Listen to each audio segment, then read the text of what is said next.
మీలో ఎంతమందికి తెలుసు వర్షం పడడం కోసం ఇలా చేస్తారని? అసలు ఏం చేస్తారు? నేనేం చెప్పాలనే కదా మీరు ఆలోచిస్తున్నారు. అదేంటో తెలుసుకోవాలంటే వీడియోలోకి వెళ్దాం, వచ్చేయండి. Welcome back to my channel KR vlogs mom and son. ఈయన మా ఊరి పోతురాజు స్వామి అండి. మా ఊరు వట్టి చెరుకూరు. రైతులందరూ పొద్దున్నే ఇలా నీళ్ళెందుకు పోస్తున్నారు అని నాకు ఫస్ట్ తెలీదు. వాళ్ళని అడిగాను. వాళ్ళు కొన్ని చెప్పారు. అదేంటో వీడియో మీకు ఫుల్‌గా చూస్తే మీకు అర్థమవుతుంది. చిన్న పిల్లలతో సహా ఎందుకు వచ్చి పోస్తున్నారా అని చెప్పి నేను ఫస్ట్ డౌట్ వచ్చింది. అందరూ ఎక్కడికి వెళ్తున్నారని చెప్పి నేను వాళ్ళ ఫాలో అయ్యి వెళ్తూ ఉన్నాను. తీరా చూస్తే ఇది మా ఊరి చెరువు అండి. ఆ చెరువులో నుంచే వాటర్ తీసుకొచ్చి పోయాలి అంట స్వామికి. అండ్ చిన్న పెద్ద అందరూ కలిసి పోస్తున్నారు. అక్కడ వాటర్ ముంచుకొని వెళ్ళి స్వయంగా వాళ్ళే పోస్తారనమాట. అసలు ఎందుకు పోస్తున్నారు ఏంటి అనేది ఒక పెద్ద ఆయన అడిగాను. ఆయన ఏం చెప్తారో వినండి. ఎందుకు చెరువులో నీళ్ళు తీసుకొని వెళ్తున్నారు? పోతురాజు స్వామికి పోయాలా? వర్షం కోసం పోతురాజు నీళ్ళు కొట్టే వాన కురిసేదని పోతున్నాం. ఇవి ఎప్పటి నుంచి ఉంది ఆచారం? ఈ ఆచారం మొదటి నుంచి మనకు తెలిసిన కాడ నుంచి ఉంది. సో విన్నారు కదా, అదనమాట సంగతి.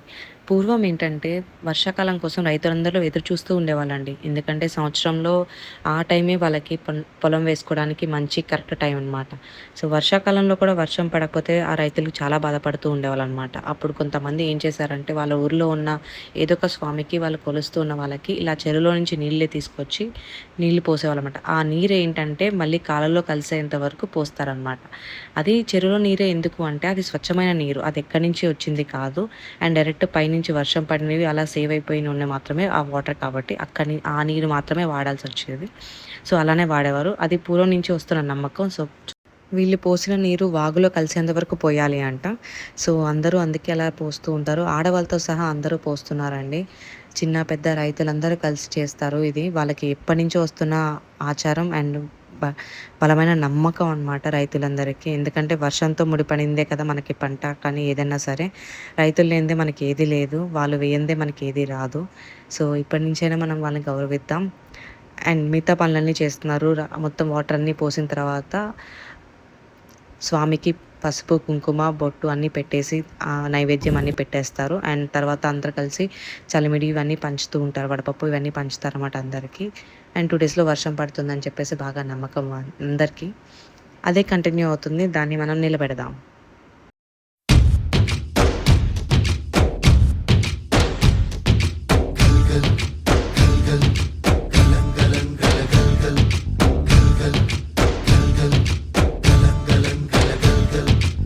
ఆకాశం తాకేలా వడగాలై ఈ నేల అందించే ఆహ్వానం ప్రేమంటే, ఆరాటం తీరేలా బదులిచ్చే గగనంలా వినిపించే తడిగానం ప్రేమంటే, అణు అణువును మీటే మమతల మౌనం పద పదమంటే నిలవదు ప్రాణం, ఆ పరుగే ప్రణయానికి శ్రీకారం.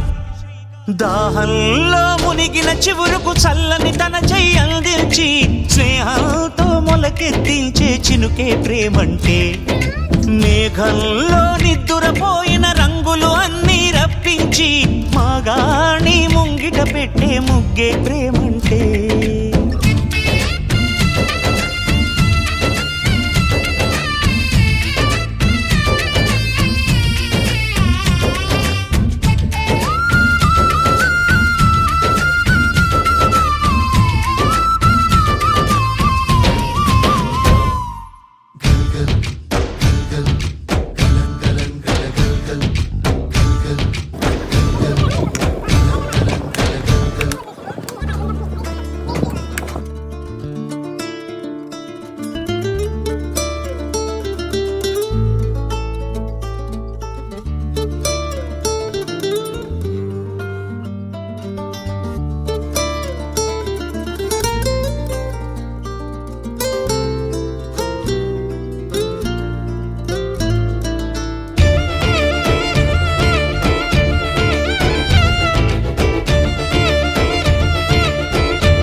తెలుపగల తేదీ ఏదో గుర్తించేందుకు వీలుందా?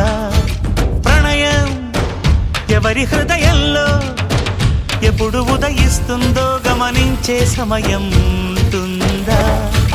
ప్రేమంటే ఏమంటే చెప్పేసి మాటుంటే ఆ మాటకి తెలిసేనా?